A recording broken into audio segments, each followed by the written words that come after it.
And thank you, ladies and gentlemen, for joining us once again across the Louisiana plain, where we are elevating the cause of constitutional conservatism in Louisiana, elevating the cause of constitutional conservative citizens across the state, and rapidly now draining the Louisiana swamp. My name is Chris. And I'm Danielle, and this is the State of Freedom, brought to you by freedom-loving Louisiana First Patriots.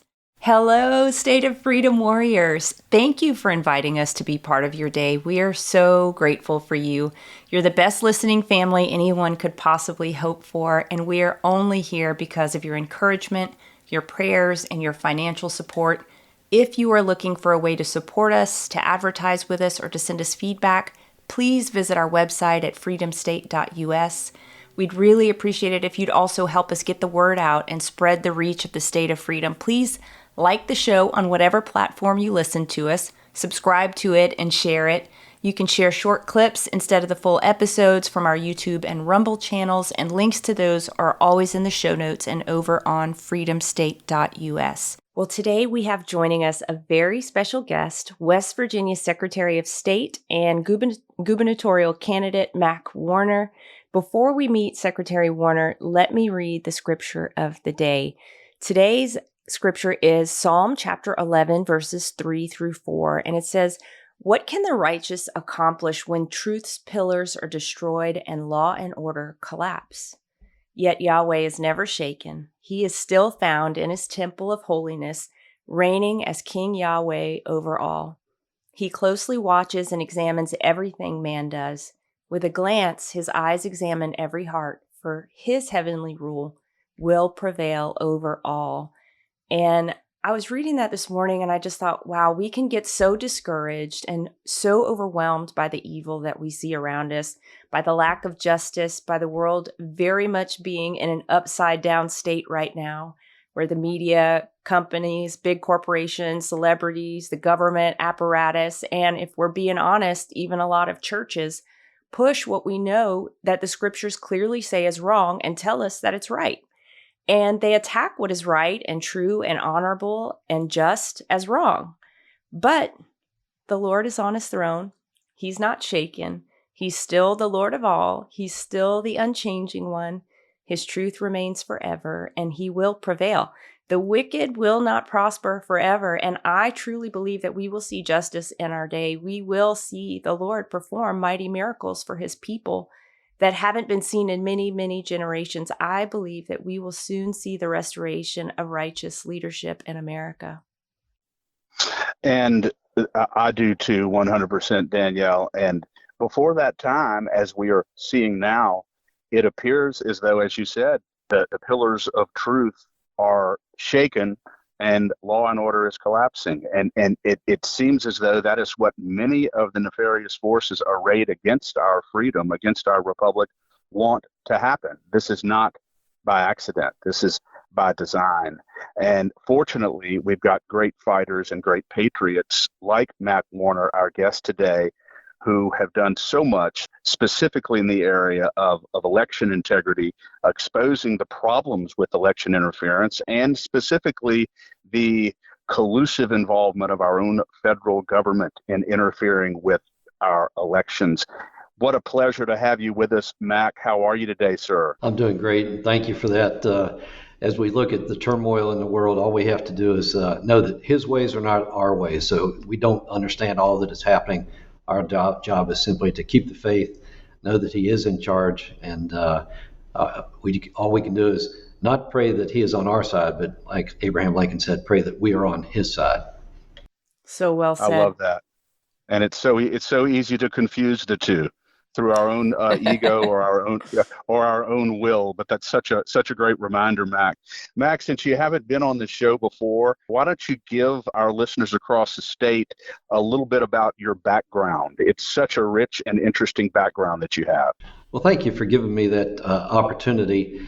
I grew up in West Virginia, went to the United States Military Academy at West Point, and that plays into some of what we'll probably be talking about today. I happened to be on the honor committee there when we faced the worst cheating scandal in the Academy's history. So I sat in judgment on a number of honor cases, honor boards, That eventually, later on in my career, led to a law degree, a master's degree. I commissioned as a second lieutenant in the field artillery.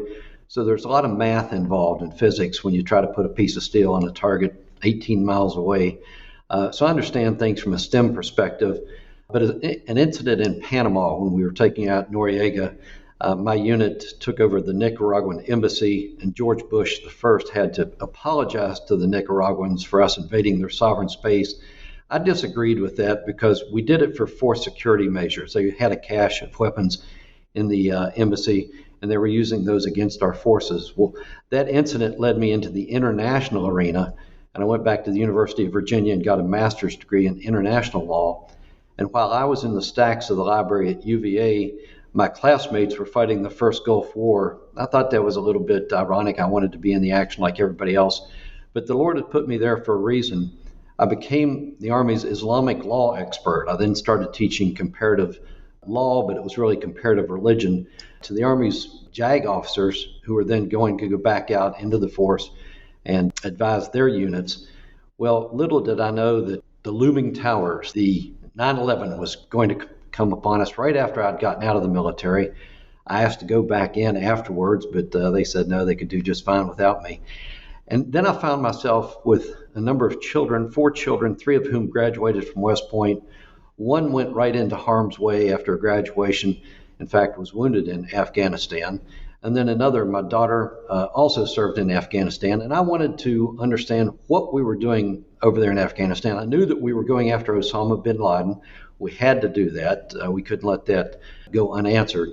And so I volunteered with the State Department to go over, and I actually was running the organizational capacity unit of the world's largest rule of law program. So basically, we were standing up the Afghan Supreme Court, Ministry of Justice, Attorney General's Office, and Ministry of Women's Affairs. And that was my responsibility. I had over 100 lawyers, translators working for me to advise those different agencies.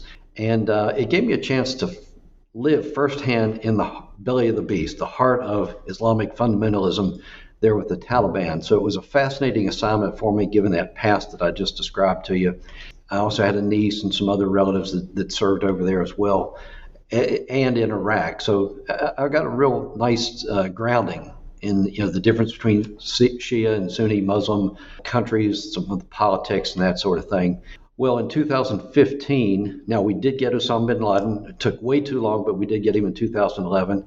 But I found the job so fascinating, and all 4 of my kids now being grown and actually Army officers. I stayed there year after year until 2015, when a young woman named Farkunda was brutally murdered in the streets of Kabul. It's another story in itself.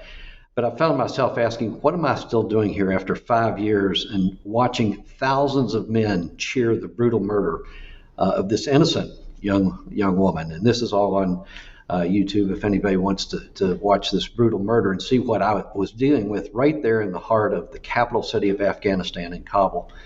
And so at that point, the 2016 election was coming at us. I said, it's time to get out of there and apply my experience back here in the state of West Virginia than wasting my time in Afghanistan. So I came back, I ran for office, I got elected as secretary. The fellow that was running for governor that basically I was working with, he did not get elected. And so for the last 7.5 years, I've been Secretary of State cleaning up elections here. And that stems from back in my youth when we watched the John Kennedy election. He bought it right here in West Virginia from Hubert Humphrey in the Democratic primary. And our state lived under decades of basically a checkered past with regard to election fraud. And as a Republican or in a Republican family, when it wasn't cool to be Republican in West Virginia, I always had that urging to clean up elections. And this 2016 election gave me the chance to do so. So that's somewhat of a winded background, but I think all of that will come into play as you hear how I've been dealing with election integrity since then. So I'll turn it back over to you. Thanks. Well, fascinating. I would love to talk to you more about Afghanistan and Iraq. I spent some time focused on the Middle East and Africa in my career in Washington. And so anyway, that's not what we'll talk about today, but I am fascinated and I wonder if our paths crossed in my former life and your former life. Danielle, it's going to be very, very difficult for me. I am steadfastly resisting the urge not to divert Mac I know. into the way that our country handled Iraq and Afghanistan, and we could devote a whole nother show to that. So if I do start involuntarily delving into that, you need to give me the proverbial slap on the wrist, okay? I know. Bite your tongue, Chris. I know.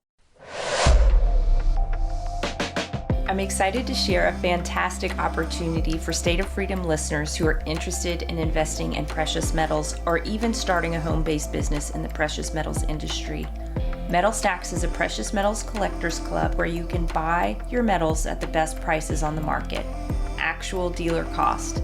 They are beating the big sites. They have no credit card fees and no minimums.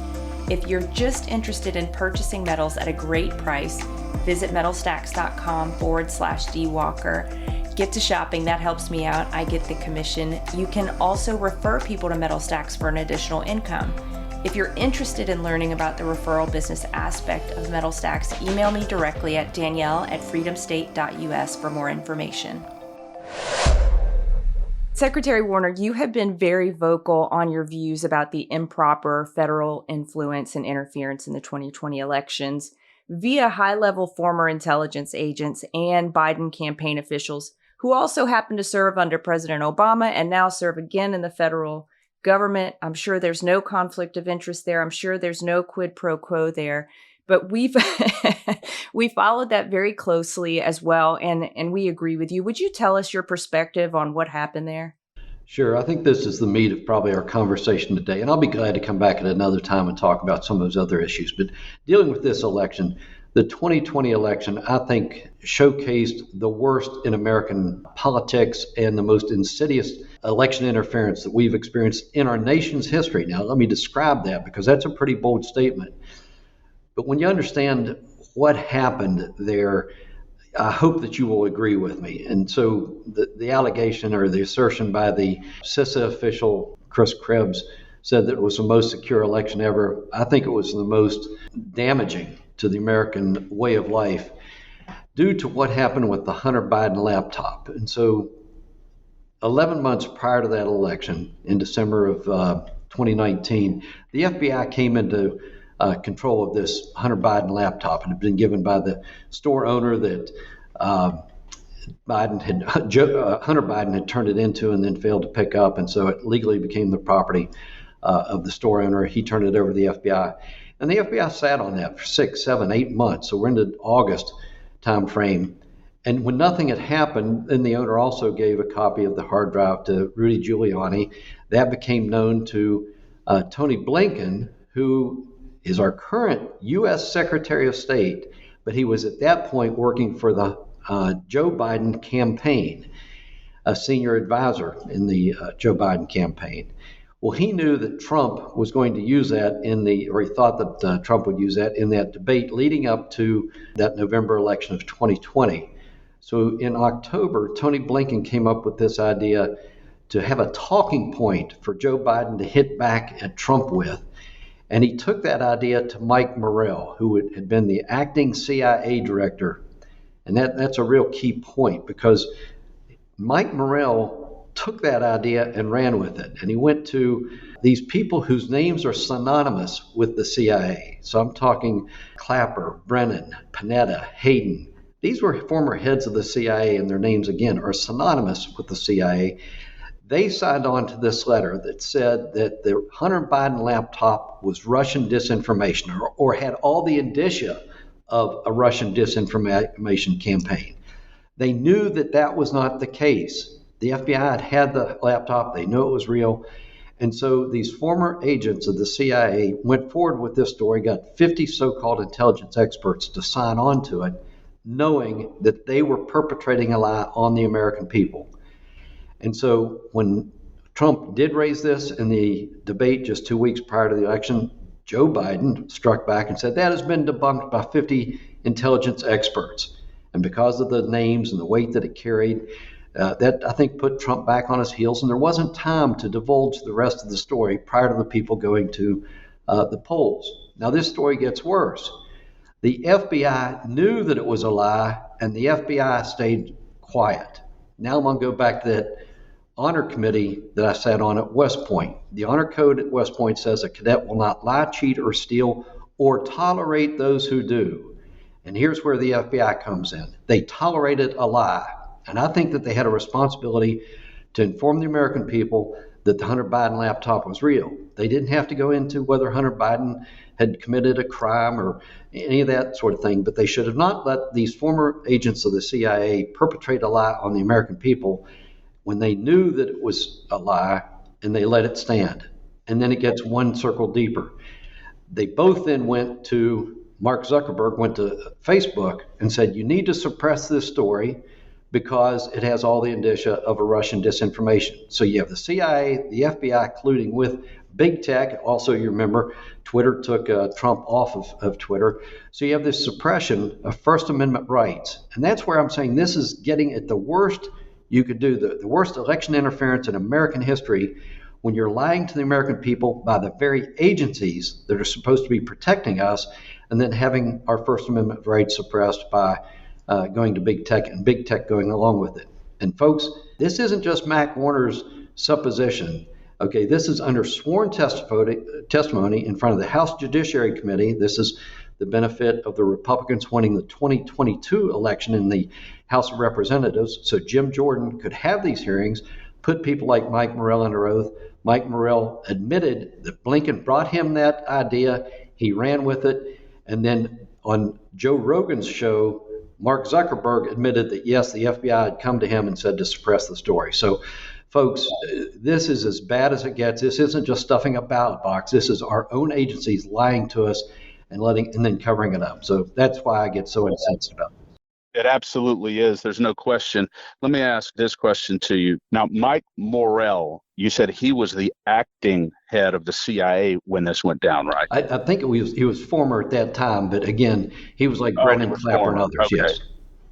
Oh, okay. So these were the how would we properly categorize these officials who engaged in this big colluded lie? Were they were all former top level government officials, or were any of them currently serving in an administration? The main actors were former agents of the CIA, but the key was they were the heads of it, and they used that on the signature blocks of the letter. They cited their former positions, and I think that's what carried so much weight. There wasn't one assertion that maybe one active CIA person may have participated in spreading this, getting the letter out to other people, and the way that it was rushed through. Typically, something like this would have to go through a clearance process. This seemed to be shortchanged. But I don't have the details to assert that the active CIA was involved extensively. Okay, but the reason why I'm asking, Mac, the reason why it's such an important question is that it's one thing for a former government official who has become a private citizen to express a private viewpoint, but that's not what was going on here. They were acting and operated under the at least perceived authority and influence of official agencies of the United States government, which puts them as acting under color of law in suppressing, that is government suppression of politically protected speech under the First Amendment.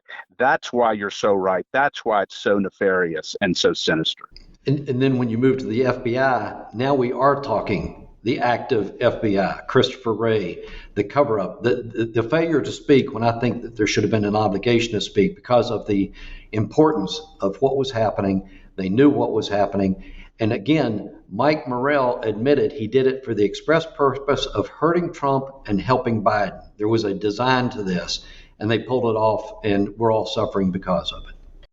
Yeah, and it's not just theoretical either, because we had Congressman Mike Johnson, now Speaker Mike Johnson, on our show a number of months ago, and he asserted that there's no question that 20 to 25% of Biden's voters would not have voted for him and would have gone the other way if they had known the truth about the Biden laptop. So this had profound consequences in the election. And I think the group America First Policy Institute, I think, is bringing a suit concerning this, because this helped one campaign, one candidate to the detriment of another. and it wasn't transparent. It wasn't reported to the American people. I think there may be campaign finance laws at stake. So I'm interested to see that this doesn't just go away, that we continue to stay upon it, because again, if we don't clear this up, then we can look for the 2024 election and future elections to have our own 300 agencies involved behind the scenes, and we can't have that. Our government is based on transparency, and that certainly didn't happen in 2020. Yeah. Would you say that the former CIA agents and the FBI's involvement in this as individuals, would that qualify as treason, the way that they handled themselves? Well, the word that was thrown out against Trump was insurrection and that sort of thing.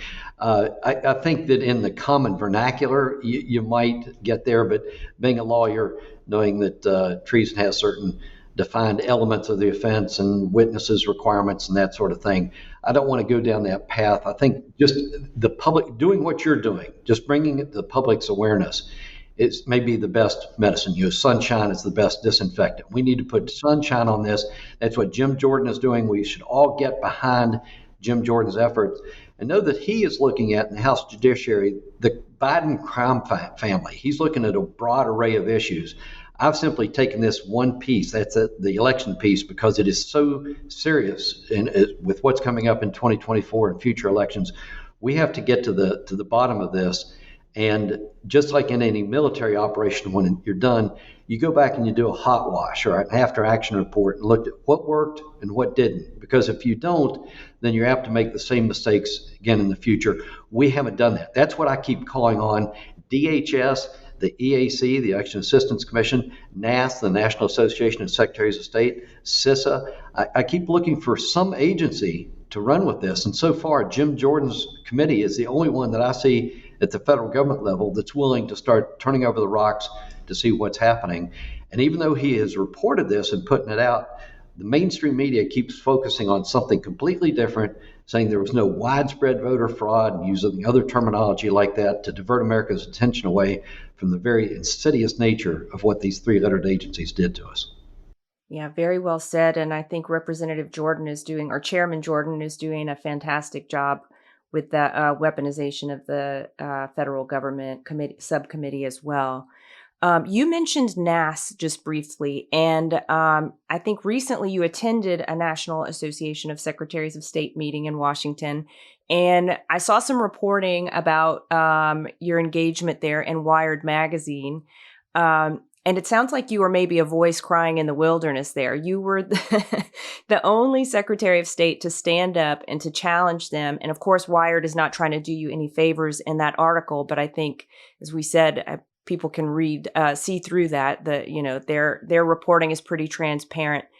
But let me read your quote from that article. It says,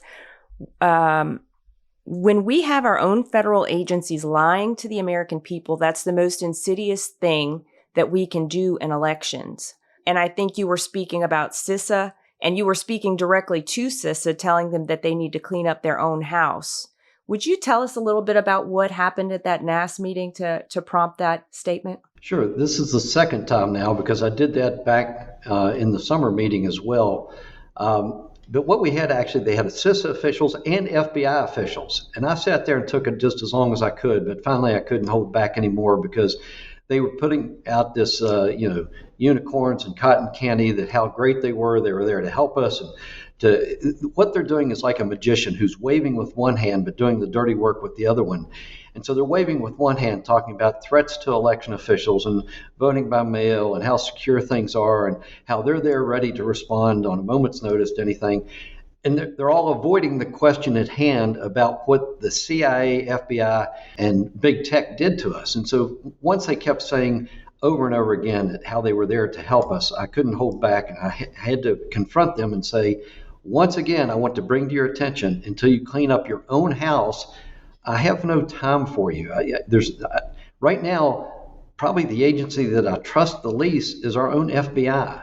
The FBI has responsibility to take care of things inside the United States. The CIA has responsibility outside. So I expect, Russia and China and North Korea, Iran, I expect them to try to penetrate, to hack our systems, to put out disinformation. I expect that, and it's the CIA's job to watch and keep that from happening. But the FBI, when they know that this Hunter Biden laptop was real, they had it in their possession, and they failed to speak up. That's where I couldn't take it anymore from the FBI, for them sitting there saying how they were here to protect us. And they wanted to focus attention on what they call domestic threats, basically the parents who stand up at a school board meeting and say that they want to have control over the curriculum for their children, or Catholics in the church, and they're sending agents inside to look at the Catholic Church as domestic terrorists. I can't take that. We have these big issues to solve, and that's where they're focusing and talking to us about how they're going to help us. I have no time for them. Right? I just saw something from Christopher Wray the other day to say we need to be careful about generative AI, artificial intelligence in the election. I'm worried about him and the FBI. I'm not so worried about the artificial intelligence. Well said. And what was going on there, Mac, was, we had, the top organs of our federal government crossing multiple agencies, as you said, engaged in collaborative, collusive efforts with big tech to crush conservative speech. And anything that ran counter to their narrative was crushed and was suppressed. And our own recently elected governor here, as Attorney General, was at the spearhead of the federal lawsuit against Biden, along with the Attorney General of Missouri, as you know, that really blew that wide open. And the U.S. and the district judge found, and it was affirmed by the U.S. Fifth Circuit, that this was the greatest, most sinister collaborative effort on the part of our federal government and private companies to crush politically protected American speech in American history. It was widespread. It was systemic. So it really extended far outside just the Biden laptop, as significant as that was. Speech from Americans across the country was being suppressed and crushed. And you're so right when you say that this can't be allowed to happen again. And there has got to be some accountability. Otherwise, we can only expect more going forward. Would you agree? Absolutely. And I'm so pleased that they're bringing these suits. Big tech has gotten to the point where I think the Supreme Court's going to have to address this. We're going to have to address this 230 protection that they've been able to live under. They're getting the best of both worlds. And I think they should be looked at as common carriers, like a utility company, a phone company. A phone company shouldn't be able to cut off your phone service because they don't like what you and I are talking about right now, or a utility company to cut off our service because of it. I think that's where we've gotten to with big tech today. Or if they want to be the platform and to decide who's the determiner of truth, they should be held accountable to campaign finance law, transparency laws, and so forth. So absolutely, this is a situation where big tech has gotten in front of us, technology's gotten out in front of our laws, and we have to have our legal system catch up with it, especially in the election arena. Yeah. They have long since stopped being platforms and become publishers, as you said, the ones who are determining what's true and what's false, what's misinformation and what's disinformation. And if they are becoming publishers and making those kinds of determinations about what can be heard and what must be suppressed, then those 230 protections absolutely should be revoked. I couldn't agree with you anymore. Mac, we were talking earlier about our former Secretary of State, Kyle Ardoin, was the head of NAS for a number of years. And 2 or 3 years ago, I believe leading up possibly to the 2020 election, he was on a Zoom call with a number of other NAS officials, and he was talking about how important it was that he, in conjunction with his state and federal partners and NAS, weed out, quote, misinformation and disinformation and malinformation about our election processes. The last time I checked, Mac, government officials from whatever level they're on or whatever capacity are absolutely prohibited from engaging in any kind of suppression, censorship, or policing of the speech of private Americans. That is illegal and unconstitutional for them to do that, yet they appear to have been doing that, and they were doing it without the slightest bit of camouflage, just right out there in the open. And I was taken by the brazenness of it and just how I mean, do you not understand that you're prohibited from doing this under the free speech clause of the First Amendment? You can't do it. What are your thoughts about the brazen nature of some of these government activities, Mac, where they didn't even look like they were trying to hide it? You've raised a number of things in that statement that I'd like to unpack one at a time. And we'll start with the big one, and that is going back to Pontius Pilate's question of Jesus Christ, what is truth? That is something that has echoed down through the ages, and we're still dealing with today. Is there such a thing as a man and a woman, or we've got 700 some gender identities and that sort of thing? What does the Bible say is kind of where I start my analysis. And so anytime you have the government or government officials stepping in and determining what is truth, we've got an issue. And I think that's what we saw with the so-called Truth Commission and those sorts of things that Biden tried to do as soon as he took office. So we shouldn't go down that path. America was built on freedom of speech, that First Amendment right, and we need to have the answer to what somebody might perceive as disinformation, malinformation, that sort of thing, is more speech, not shutting it down. So I want to go back and revisit those terms very briefly: misinformation, disinformation, and so on. After the 2016 election, that's when those terms started to be thrown out, and I actually led the effort inside not just NAS, but it's called the GCC, the Government Coordinating Council, and the SEC, the sector, or SCC, Sector Coordinating Council, to say we need to define those terms. This comes from the military background, that when you don't have terms defined, then again, people get killed and so on. So there's a distinction between those. The disinformation is intentionally lying to somebody. That's what the CIA, those former officials, did. They lied to the American people about the Hunter Biden laptop. Misinformation is just bad information. And a good example of that was when the Notre Dame Cathedral in Paris burned. The first reports were that was a terrorist act because they were comparing it, generative AI, that sort of thing, was comparing it to 9/11. And they said, a church just doesn't catch on fire. It had to have been terrorist activity.